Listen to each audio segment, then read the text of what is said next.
What if I told you that some of the world's biggest businesses do not become successful simply by solving problems? Sounds strange, because that is what we are taught. Build value, solve pain points, improve lives, and success will follow. But then, something unusual happens.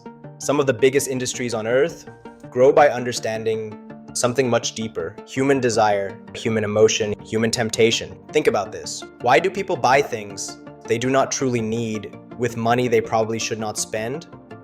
Why does someone open social media for 2 minutes and somehow end up scrolling for 2 hours? Why do intelligent people walk into casinos knowing the odds are against them? Why does outrage spread faster than calm discussion? At first glance, these seem like unrelated behaviors, but look closer, and a strange pattern begins to emerge. Luxury brands, dating apps, fast food chains, casinos, social media companies, outrage-driven news channels, completely different industries, completely different products, and yet many of them quietly run on the same engine. Not logic, not discipline, something much older, something deeply human. Because the truth is, humans do not always buy what they need. Very often, they buy what they feel, and feelings can be far stronger than reason. Now think about luxury. Nobody truly needs a premium watch, a designer handbag, or a supercar, and yet industries worth billions continue to grow because luxury rarely sells just the product. It sells something invisible: status, recognition, the feeling that somehow you matter. Now think about fast food. Most people already know what healthy eating looks like, and yet fried food, sugary drinks, processed snacks continue to dominate because cravings often overpower discipline. Then comes social media, perhaps one of the greatest psychological experiments ever created. People open an app for 2 minutes and somehow lose 2 hours. Why? Because platforms are not merely competing for attention. They compete for validation, the deeply human desire to feel seen. Now pause for a moment. Can you already see the connection?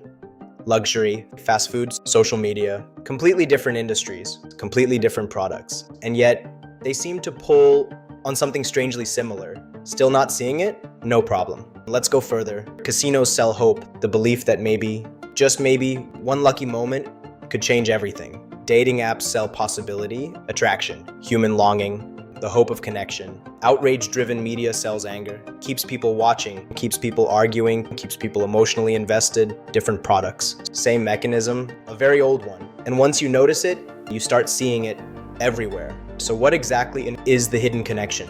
Because the answer might be much older than capitalism itself. Centuries ago, religious thinkers described 7 recurring tendencies inside human nature. Not business models, not economic theories, but deeply human impulses: lust, greed, envy, pride, gluttony, sloth, wrath, the 7 deadly sins. Now, before this sounds like a morality lecture, that is not the point. The point is something far more interesting, because whether we admit it or not, these tendencies remain deeply human. Technology changed, society changed, business models changed, but human psychology, much less. And somewhere along the way, capitalism learned how to work with it. Lust became fashion, beauty, dating, desire-driven industries. Greed became speculation, gambling, lotteries, and the dream of getting rich quickly. Envy became luxury brands, social media, status competition, and endless comparison. Pride became premium products, personal branding, and symbols of success. Gluttony became processed foods, food delivery, and cravings engineered at scale. Sloth became convenience apps, automation, instant delivery, less effort, maximum comfort. And wrath, perhaps one of the most profitable emotions in the modern world. Political outrage, rage-driven media, algorithmic conflict, because angry people stay engaged, and engagement is profitable. Now, here is where this becomes personally useful, because if human nature changes slowly, then perhaps there is a lesson hiding here, especially for anyone trying to build something. A business, a brand, a product, an audience. Most people build by asking, what do people need? And that matters. But some of the most successful businesses ask a different question. What do people deeply want?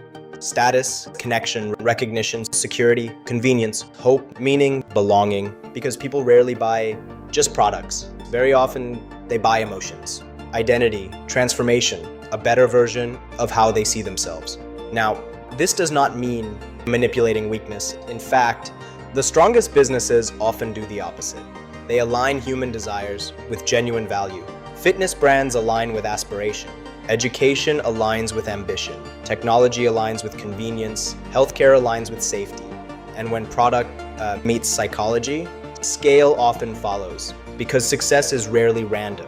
Very often, it is behavioral. And once you understand what humans repeatedly desire, you begin to see opportunity everywhere. And perhaps that is the bigger lesson. If you want to understand capitalism, don't just study products. Study psychology, study incentives, study behavior, study desire. Because the real question is not, why do these businesses exist?